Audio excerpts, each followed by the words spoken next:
Hello Eagle Tech family! Today we have a Samsung Galaxy Z Flip 6 with bad inside screen. We will replace it for our customer. This is the motherboard, the battery and all other components of this phone. Everything has to be removed from the old frame and installed into the new one. It's very important that you go to an experienced technician when replacing your smartphone screens.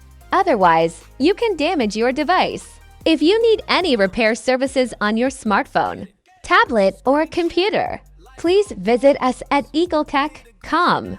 Here we are installing the new display and testing everything works perfectly fine.